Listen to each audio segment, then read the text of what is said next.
Hey guys, welcome to Fish Blue Water.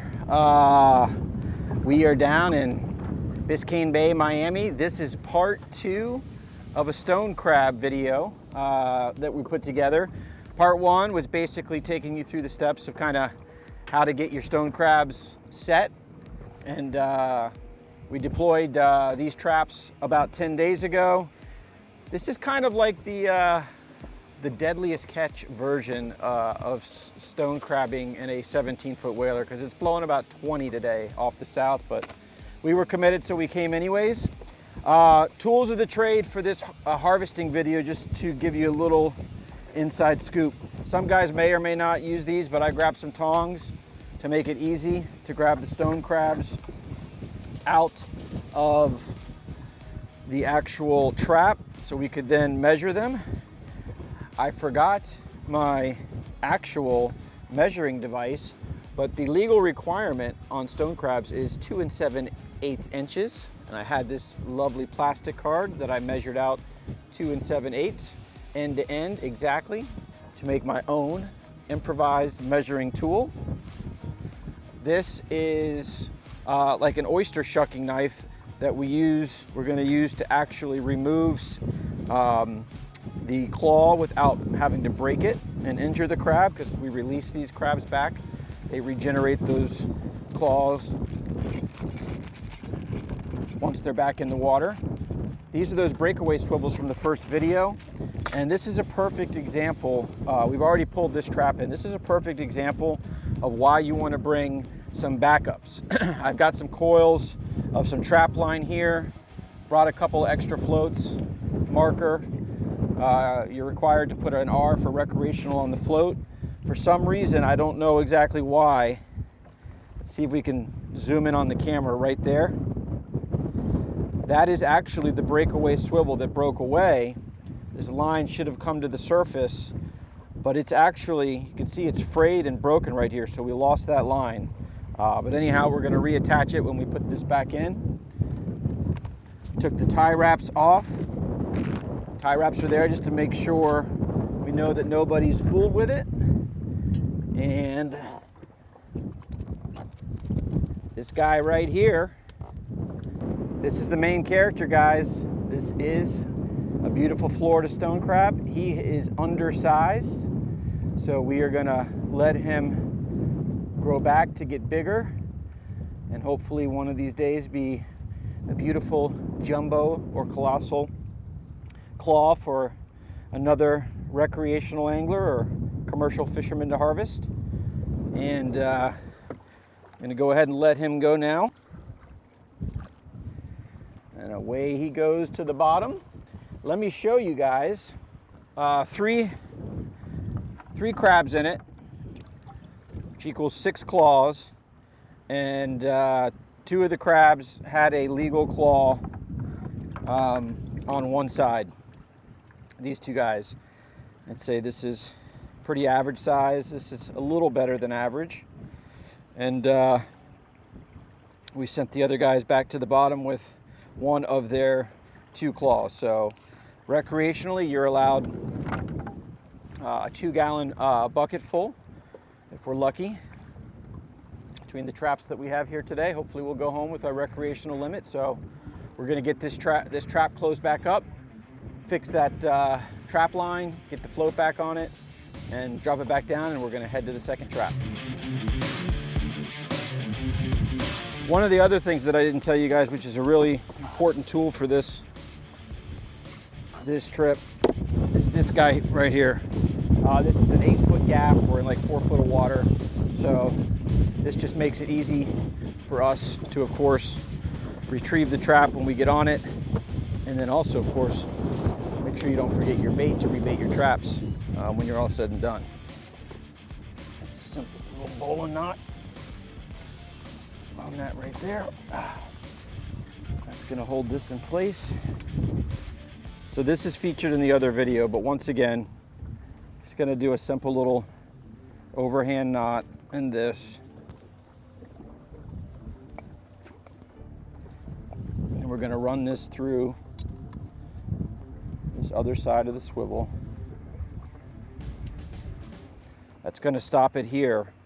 so that the float it'll keep the float under the surface, right? And we're gonna run this up through.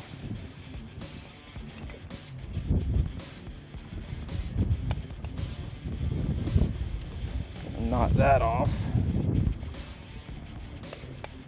Do a little double knot just for safety.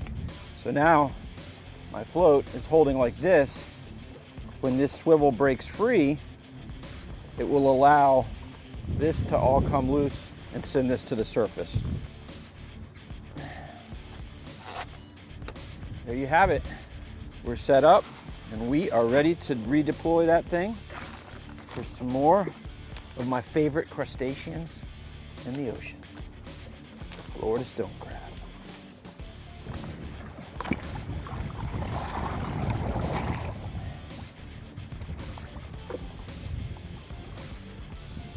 On to number 2. This mat here, guys, also, I got this just to kind of protect the boat. As these traps stay in the water longer, they get really nasty. And an investment like that will help save your paint.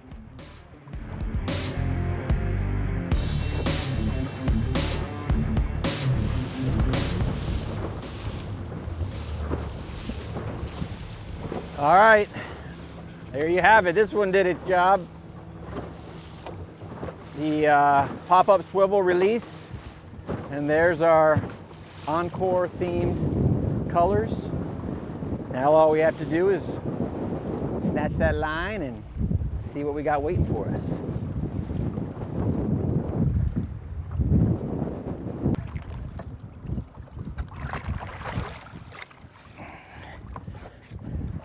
There you go. See that swivel right there is riding on that side of the knot. Broke free. That was what was holding the float underwater before. Old man back. Probably not great for my back, but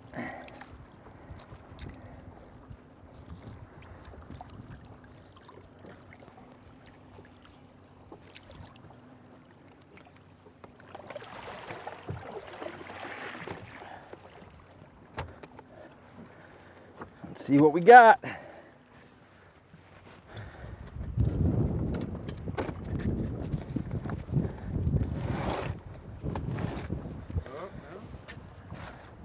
Tie wraps are still on. I think I see a critter in there, y'all. Get my snips.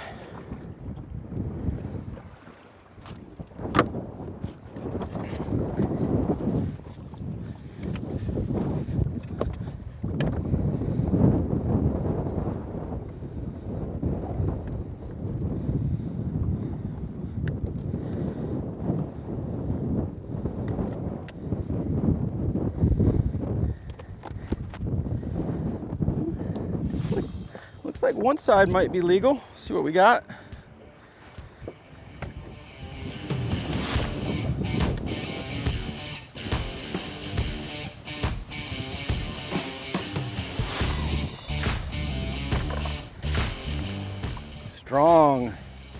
Strong little fellas. All right, so you're gonna see here, this joint where my thumb is, if we stick that right in here, see where I'm pointing with my finger? That we got to measure it first, right there from that lower point to the bottom claw, part of the claw, toe of the claw there, and you can see obviously it's well over that, so we're good. So now we got to take that right here where I'm pointing, and you can see that joint, that little shucker knife that we have. We're just gonna, that little joint right there, we're gonna take that oyster shucker knife and we're just gonna gently push that in there, and the stone crab will release the claw without you having to actually pull it off and do any damage yourself. And we'll double check this one, but I'm pretty sure his left claw is short. And there you have it. Just like that, he broke it free, nice and clean. That's gonna go in our little bucket of water here momentarily. We'll get one quick measurement on this guy. Man, they're strong. But I think he's definitely short on that side. Yep, you can see he's short on that side by about 1/4 inch. That's small enough anyways. Not even worth, honestly. Better off to let him keep that smaller claw defense mechanism for him. So we're gonna let him go back in the water, just like the other one. And then we're gonna bait this, send it back down.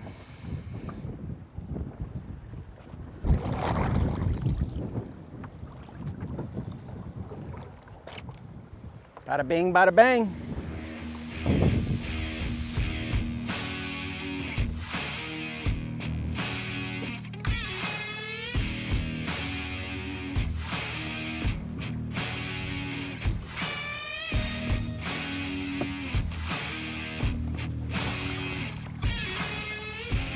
I see color. I see color.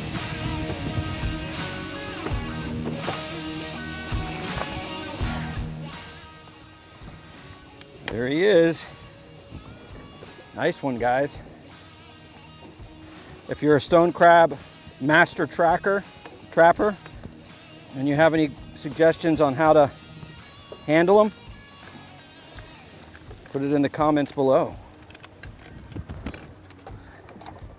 For now though, I actually had this guy on his back and that seemed to make it, I gotta turn him over, but it made it a little easier for me to handle him. Woo! 2 beautiful claws. I don't even need to measure the one on the left. That's a no-brainer, and I'm pretty sure the one on the right is going to also be a keeper. Key thing to remember with this also, guys, is it's a personal preference. I think for me, this is my first time, so if he's legal on both sides, we'll take them both. I think if you're doing, like if I was doing really good on our claw count, maybe I'd leave one behind, but they will regenerate both of these. You know, they'll probably hunker down and stay away from other stone crabs, you know, until they start growing their claws back to be able to defend themselves. But that's a beautiful, beautiful Florida stone crab right there. Hold that thing down. Hold that thing down. There it goes. Numero 1 in the water. Get that measuring tool.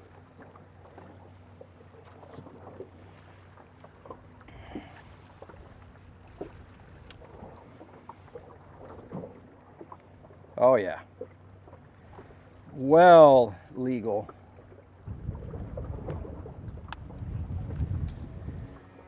There it goes. Send him back. Go grow those other 2 claws. Mother Nature is a beautiful thing.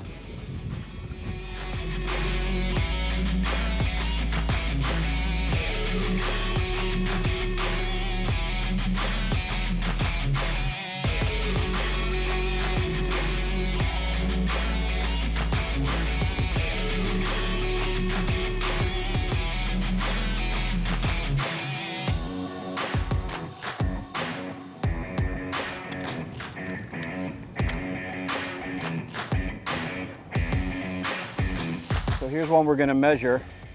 I think this guy's legal, but this was a claw obviously that was probably kept on because it wasn't legal at the time, but obviously it's continued to grow. And let's grab that measuring tool and we'll see if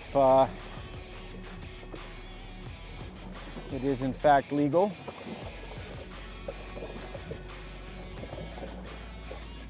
Yes, sir. Very legal.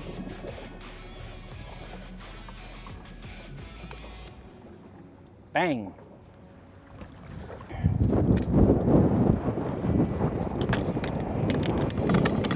There we go. I'm finding that, again, let me know what you all do, but getting them upside down on their back makes it much easier to grab them and get those claws. I think this is a double, guys, but let's see. We're not even gonna measure. This is another jumbo here on the right side. We're gonna grab that. Oh, camera guy says we are gonna measure. No, we're gonna measure that one. Yep. Double rooski. Comes in, this is another removal option. Oh, claw on claw. Well done. Uno más.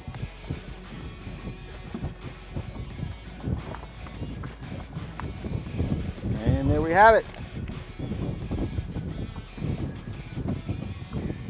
Back in the bay he goes.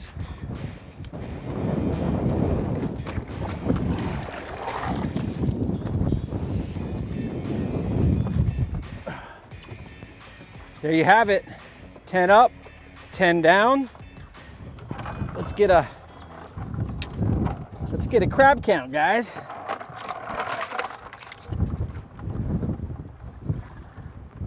One, 2, 3, 4, 5, 6, 7, 9, 10, 11. In the donut world, it's what we like to call a baker's dozen. 13.